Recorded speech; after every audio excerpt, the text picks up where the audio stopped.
छत्रपती संभाजीनगर येथे रिपब्लिकन सेनेच्या वतीने आयोजित करण्यात आलेल्या उपवर्गीकरण विरोधी संघर्ष परिषदेत माजी मंत्री तथा आमदार राजकुमार बडोले यांनी उपवर्गीकरणाच्या विरोधातील भूमिका पुन्हा एकदा स्पष्ट केली। सरसेनानी आनंदराज आंबेडकर यांच्या नेतृत्वाखाली 26 जून 2026 रोजी मुंबईतील विधान भवनावर होणाऱ्या आंदोलनाला आपण जाहीर पाठिंबा देत असल्याचे त्यांनी सांगितले। संविधानिक आरक्षणाचे संरक्षण, सामाजिक एकता आणि समाजातील सर्व घटकांना न्याय मिळावा यासाठी हा संघर्ष सुरू असल्याचेही आमदार राजकुमार बडोले यांनी यावेळी नमूद केले। आदरणीय आनंदराज आंबेडकर साहेब हे 26 तारखेला या उपवर्गीकरणाच्या विरोधामध्ये मुंबईमध्ये विधानसभेवर जो आंदोलन करण्यात आले त्याला मी पाठिंबा जाहीर करतो। या परिषदेला रिपब्लिकन सेनेचे सरसेनानी आनंदराज आंबेडकर, माजी मंत्री बबनराव घोलप यांच्यासह विविध सामाजिक व राजकीय क्षेत्रातील मान्यवरांची उपस्थिती होती। यावेळी बोलताना आमदार बडोले म्हणाले की डॉक्टर बाबासाहेब आंबेडकरांनी संविधानाच्या माध्यमातून अनुसूचित जातींना दिलेले आरक्षण हे सामाजिक न्यायाचे कवच असून त्याचे कोणत्याही प्रकारे विभाजन होऊ नये। महाराष्ट्रात अनुसूचित जातींचे उपवर्गीकरण करण्याबाबत सुरू असलेल्या हालचालींवर त्यांनी प्रश्नचिन्ह उपस्थित केले। बाबासाहेबांनी आमच्या आयुष्याला बदलून दिलं। अंधारात आणि हजारो वर्ष कुत्र्याला भाकर, मुंगीला साखर, पण माणसाला माणसाच्या सावलीचा विटाळ पडणाऱ्या या सामाजिक व्यवस्थेला बदलवण्याचं काम आणि ते संविधानातून, शास्त्रातून नव्हे तर लेखणीतून बदलवण्याचं काम परमपूज्य डॉक्टर बाबासाहेब आंबेडकरांनी आम्हा सगळ्यांना दिला। आणि म्हणून ते आमच्या बापाचे बाप झाले, येणाऱ्या पिढ्यांचे बाप झाले आणि या देशातल्या प्रत्येक जो संविधानाला मानतो त्या सगळ्यांचेच बाप झाले। नाही तर जो विरोध करते ते पण त्यांचे पण बाप झाले, कारण ते त्यांच्या सावलीला पण घाबरतात। आरक्षणाची कवच कुंडले आम्हा सगळ्यांना परमपूज्य डॉक्टर बाबासाहेब आंबेडकरांनी संविधानातून दिली। या बाबतीतले या ठिकाणी बरेच विश्लेषण आमच्या मंडळींनी केली।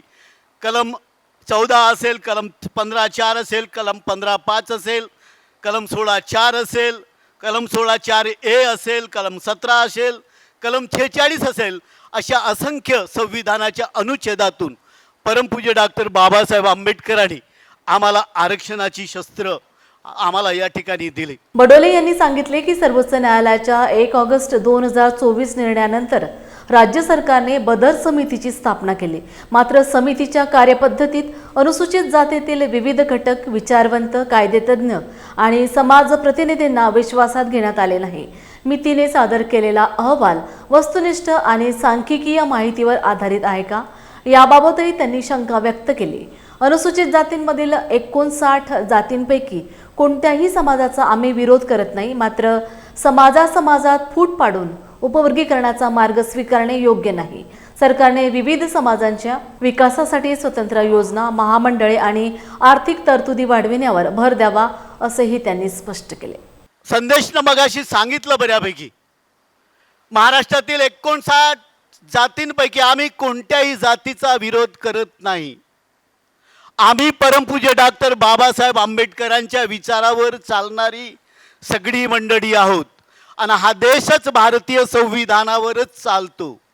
त्याच्यात 59 जातींपैकी बदर समितीचा जो अहवाल आहे तो अहवाल बनवताना या 59 जातीपैकी किती लोकांना या ठिकाणी प्रतिनिधी म्हणून घेण्यात आले, त्याच्यातील किती विचारवंतांना, किती प्रशासकीय अधिकाऱ्यांना, किती कायदेतज्ञांना त्या ठिकाणी विचारलं गेलं का बाबा हा अहवाल आम्ही बनवतो उपवर्गीकरण करण्याच्या बाबतीत, याच्यामध्ये आपली काय बाजू आहे, किंवा महाराष्ट्राच्या किती जिल्ह्यामध्ये या समिती त्या ठिकाणी गेली आणि त्या ठिकाणी त्यांनी एकत्रित डाटा गोळा केला आणि त्याच्यानंतर आपल्या पुढे आणला, असं कुठं पण झालेलं नाही। अत्यंत जबाबदारीनं सांगतो, मातंग समाजाच्या विविध मागण्यांच्या बाबतीमध्ये 25/3/2023ला मगाशी या ठिकाणी उल्लेख पण झाला, माननीय मुख्यमंत्री महोदयांकडे बैठक झाली। पण याच्या पूर्वी पण आपण जर पाहिला, मी पण सामाजिक न्याय मंत्री होतो, अनेक मंडळी या ठिकाणी होती आणि लहुजी साळवे आयोगाचा जो अहवाल होता त्या प्रत्येक वेळेस या ठिकाणी अबकड केलं जावं अशी एक मागणी सातत्यानं या ठिकाणी यायची। आम्ही त्या ठिकाणी विरोध केला, आम्ही ती होऊ दिली नाही. परंतु आता कसं काय झालं का ते 25/3/2023ला माननीय मुख्यमंत्री महोदयांच्या अध्यक्षतेखाली जी बैठक झाली आणि या 59 जातींचे उपवर्गीकरण करण्याच्या बाबतीत बार्टीला सुचवल्या गेलं आणि बार्टीचा महासंचालक कोण होता? सुनील वारे नावाचा. आणि ही अभ्यास समिती त्यांनी गठीत केली. आता प्रश्न पडतो, या अभ्यास समितीमध्ये जे 6 लोक घेतले त्याच्यात अनुसूचित जातीतील महार किती होते, अनुसूचित जातीतले मातंग किती होते, अनुसूचित जातीतले चर्मकार किती होते, अनुसूचित जातीतले ढोर किती होते, अनुसूचित जातीतले कैकाडी किती होते, किंवा कुणीच नव्हते, फक्त एकाच जातीचे होते का? हा खरा प्रश्न आपल्या पुढे आहे. मग हे अबकड करताना तुम्ही फक्त एकाच जातीच्या बाबतीत विचार करता का? अहो, तुम्ही बार्टीचं आरटी केलं. आम्ही तर म्हणतो तुम्ही अण्णाभाऊ साठे महामंडळ करा, तुम्ही एकेका जातीचे ज्या 59 जाती आहेत या प्रत्येक जातीमधला जो मांगारुडी माझा समाज असेल, कैकाडी माझा समाज असेल, ढोर माझा समाज असेल, ज्याचं कुठं प्रतिनिधित्व नसेल असा समाज असेल, या सगळ्यांसाठी तुम्ही वेगळ्या वेगळ्या योजना करा. आपण एकीकडे सांगतो महाराष्ट्राचा बजेट 21,000 कोटीचा आहे. अहो, या महामंडळाला महात्मा फुले महामंडळाची अवदशा अशी आहे, एकालाही आता औरंगाबादमध्ये आंदोलन होते, कोणालाच 1 रुपया भेटला नाही.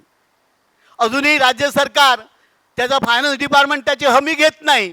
केंद्र सरकारचे NHFDC पैसे देत नाही, सरकार हमी घेत नाही. अजूनही महामंडळाचे पैसे फक्त बजेटमध्ये दाखवले जातात, रुपया जर खर्च होत नसेल. आणि मी तुम्हाला अत्यंत जबाबदारीनं सांगतोय, महाराष्ट्रातल्या 180 योजना आहेत, त्याच्यातल्या 10 ते 12 योजना फक्त सुरू आहेत, बाकी सगळ्याच्या सगळ्या बंद आहेत. अशा परिस्थितीमध्ये या समाजाला आपल्याला जर विकास करायचा असेल तर उपवर्गीकरण हाच पर्याय आहे का? इतर काही पर्यायच नाही का सरकारच्या जवळ?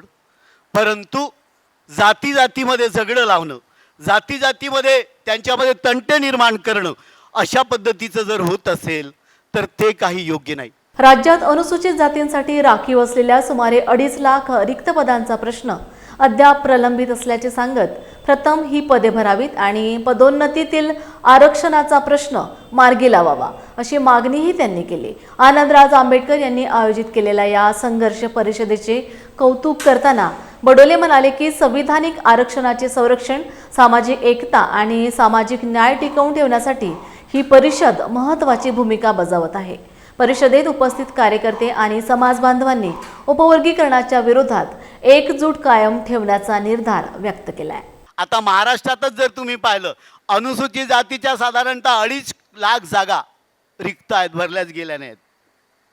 मग त्याच्यासाठी आपण लढण्याच्या पूर्वी फाटाफूट करायची का? अहो, पदोन्नतीतलं आरक्षण, या पदोन्नतीतल्या आरक्षणामध्ये काय झालं, 2004 मध्ये आरक्षण रिझर्वेशनाच्या पदोन्नतीच्या आरक्षण 16:4 प्रमाणे बनवल्या गेलं आणि तिथं SC ST आणि त्याच्यासोबत एक OBC मधली VJNTची एक जात टाकली आणि त्याचा परिणाम असा झाला की उच्च न्यायालयामध्ये ते गेली आणि तिथं थांबवण्यात आलं. पुढं सर्वोच्च न्यायालयामध्ये आम्ही तिथं ह्या केस टाकली, मी पण त्यावेळेस होतो. आम्ही त्या ठिकाणी स्पेशल काउन्सिलर लावला, बऱ्याच गोष्टी केल्या. आज 1 लाखपेक्षा जास्त अनुसूचित जातीचे जे क्लास 1 होणारे अधिकारी होते ते थांबवले गेले. आज कुणी काउन्सिलर त्या ठिकाणी नाही आहे. अशी परिस्थिती महाराष्ट्रात जर असेल, ज्याला पुरोगामी म्हटलं जाते, ज्याला शाहू फुले आंबेडकरांचा महाराष्ट्र म्हटलं जाते, त्याच्यामध्ये जर अशी परिस्थिती असेल तर मला वाटते आपण सगळ्यांनी समजलं पाहिजे.